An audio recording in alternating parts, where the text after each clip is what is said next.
फरीदाबाद का, जहां पाकिस्तानी जासूस पकड़ा गया है। पाकिस्तानी जासूस गैंग का एक सदस्य काबू किया गया है। गाजियाबाद पुलिस ने आरोपी नौशाद अली को गिरफ्तार किया है, जो 3 महीने से फरीदाबाद में जो है काम कर रहा था। ये जो आरोपी है, बड़ी खबर है ये, आपको बता दें, क्योंकि लगातार पाकिस्तानी जासूसी नेटवर्क जो है वो सामने आ रहा है। एक के बाद एक कई गिरफ्तारियां अब तक इस मामले में हो चुकी है। जो लोग यहां से जानकारी पाकिस्तान को मुहैया करवाते हैं, यहां से तस्वीरें खींचकर पाकिस्तान भेजी जा रही हैं, वीडियो बनाकर पाकिस्तान भेजे जा रहे हैं, और इसी कड़ी में ये गिरफ्तारी भी बहुत अहम मानी जा रही है। एक शख्स को फरीदाबाद से गिरफ्तार किया गया है। यही पाकिस्तानी जासूसी गैंग का ये सदस्य बताया जा रहा है, और पेट्रोल पंप पर पंचर बनाने की दुकान चला रहा था। मेरे सहयोगी अनिल राठी इस खबर पर ज्यादा जानकारी के साथ जुड़े हैं। अनिल, ये जो एक नेटवर्क है पाकिस्तानी जासूसी का, एक और इसमें कामयाबी हासिल हुई है, एक और सदस्य को गिरफ्तार किया गया है इस गैंग के। क्या अपडेट इसको लेकर, किस तरह से जो है भनक लगती है कि ये आरोपी जो है यहाँ पर काम कर रहा है? बिल्कुल, देखिए कुलदीप, जिस तरीके से पाकिस्तानी जासूस के तौर पर पहले ही गाजियाबाद पुलिस और जो यूपी पुलिस है वो लगभग 22 लोगों को हिरासत में ले चुकी है इस पूरे घटनाक्रम को देखते हुए। और लगातार जिस तरीके से इन लोगों ने जो है वो सोलर ऊर्जा वाले जो एक तरीके से कह सकते हैं कि सीसीटीवी कैमरे वो संदिग्ध जगहों पर जो है वो इंस्टॉल किए हुए थे, और उसी के चलते जो है उसी की निशानदेही पर लगातार एक के जो है वो इन लोगों की गिरफ्तारियां हो रही हैं। ये नौशाद जो है वो वैसे मूल रूप से औरंगाबाद स्थित का रहने वाला है, लेकिन यहाँ फरीदाबाद में जो है वो एक अपनी पंचर की दुकान चला रहा था, जिसके बावजूद इसी को निशानदेही पर पकड़े हैं और टोटल 22 लोगों की गिरफ्तारी हो चुकी है। हालांकि अभी जो ताजा अपडेट इस पूरे घटनाक्रम को लेकर के आया है वो ये है कि जो गाजियाबाद पुलिस है उसने सभी आरोपियों के मोबाइल फोन पर जो है वो विदेशी नंबरों से चैटिंग मिली है, बकायदा इनके नंबरों पर, जिनके जो कि पाकिस्तान से जुड़े हुए नंबर हैं और जो पाकिस्तान से ताल्लुक रखते हैं। मलेशिया, यूके, अलग अलग जगहों पर जो है वो इनके तार जुड़े हुए हैं। वहाँ तमाम तरीके की जो एक कह सकते हैं कि खुफिया जानकारियां जो है वो अलग अलग जगहों से इकट्ठा करके पाकिस्तान पहुंचा रहे थे। फिलहाल पुलिस जो है वो अभी अनिल, पूछताछ में अभी तक ये पता चला कितनी जगह पर इन्होंने कैमरे लगा दिए थे, कितनी जगह से ये कैमरों को ऑपरेट कर रहे थे?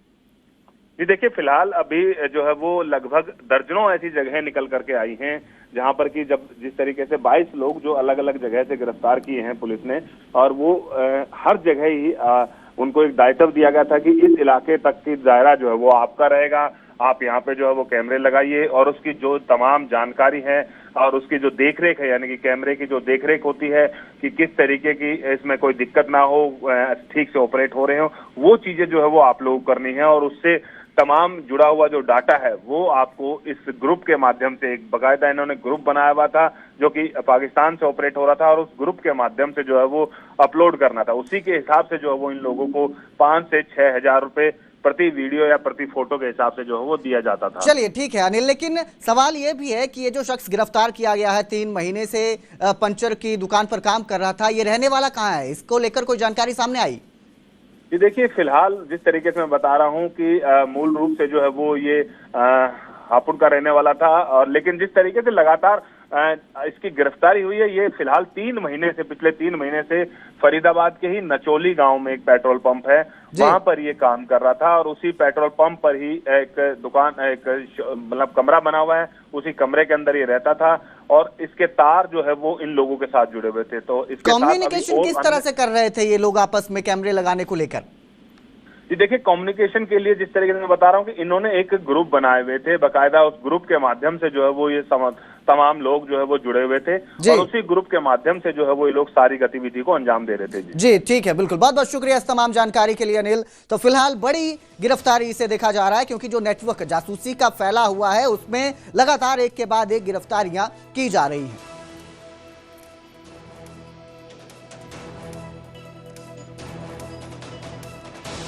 तो हरियाणा में कई दिनों से जासूसी एक्टिविटी देखने को मिल रही है। पहले सोनीपत में जासूसी कैमरे देखे गए, और अब एक और जासूस को पकड़ा गया है। 3 महीने से ये जो शख्स है पंचर की दुकान में काम कर रहा था, और लगातार एक के बाद एक कनेक्शन अब सामने आ रहे हैं। किस तरह ये पाकिस्तान को जासूसी कर रहे थे पाकिस्तान के लिए, और तस्वीरें लेकर दे रहे थे।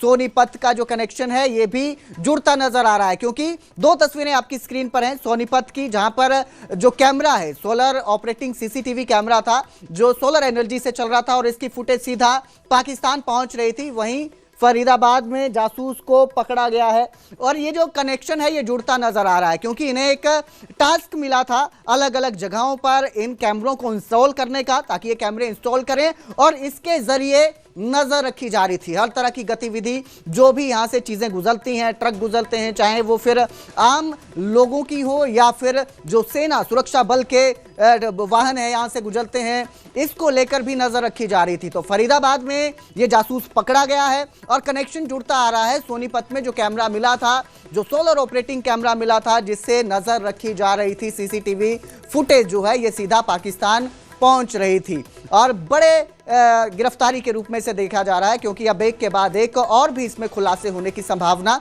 जताई जा रही है।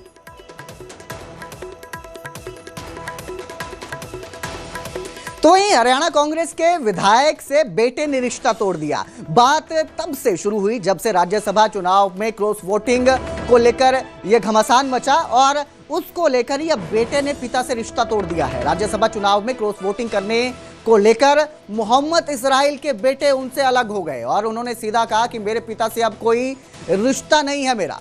नाजिम चौधरी का यह बयान है, उन्होंने कहा कि उन्होंने पार्टी के साथ बगावत की है। नाजिम चौधरी का कहना है ये कि पिता ने पार्टी से बगावत की है और अब उनके साथ कोई रिश्ता नहीं। उस ट्रेनिंग में कोई इतनी मतलब ये कोई ऐसी गलती नहीं है कि ये जानबूझ के ही होती हैं इस तरह की गलतियां, और अगर इनके नाम भी बाहर आ जाएंगे 9 MLAs के खिलाफ, मुझे लगता है कि एक्शन होना चाहिए। मेरे फादर के खिलाफ भी होना चाहिए, मेरे फादर भी उसी में शामिल है, और ये इन 4 के खिलाफ भी होना चाहिए। मुझे ऐसा लगता है, मेरे 15-20 साल के राजनीतिक जीवन में मैंने जितना देखा है, कांग्रेस पार्टी हरियाणा में या देश में किसी की मोहताज नहीं है।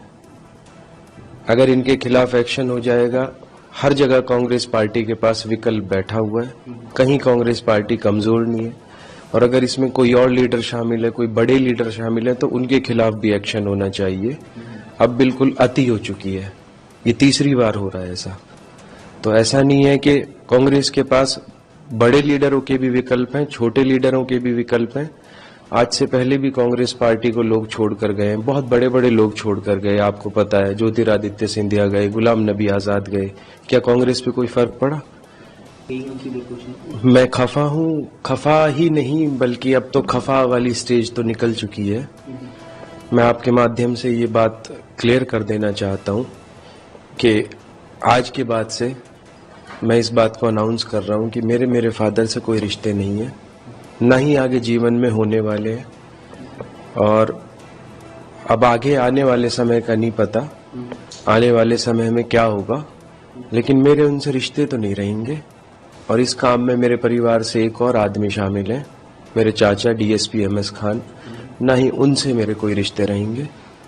इन 2 लोगों से मेरे परिवार में मेरा कोई रिश्ता नहीं रहेगा, बाकी लोग परिवार में जो भी है मेरे सबसे रिश्ते रहेंगे। लेकिन क्या कोई आपकी मुझे नोटिस मिला है, उस नोटिस का जो 2 दिन अपने कार्यकर्ताओं को सलाह मशवरा करें, जो भी मसला होगा आपके सामने आए, जो जवाब दूंगा वो भी आपके सामने आएगा। अभी तक मैंने किसी, आज ईद का मौका है, ईद के मौके पे आज किसी का दिन है, सभी लोग अपने उसका नवरात्रि का तीसरा पर्व है, तीसरा और ईद का मौका है, इसमें सभी लोग ईद मनाई, सबका बहुत बहुत धन्यवाद। एक दूसरे के साथ गए, सब लोगों को बराबर दी। आज तो मैं सिर्फ इतना ही कहूँगा, 2 दिन मेरे कार्यकर्ता है, मेरी पूरी टीम, इसके साथ सलाह मशवरा करके जब जवाब दूंगा आपको बता दूँ। तो सर कोई मतलब मीटिंग करोगे, बैठक करोगे? सबसे सलाह मशवरा करेगा,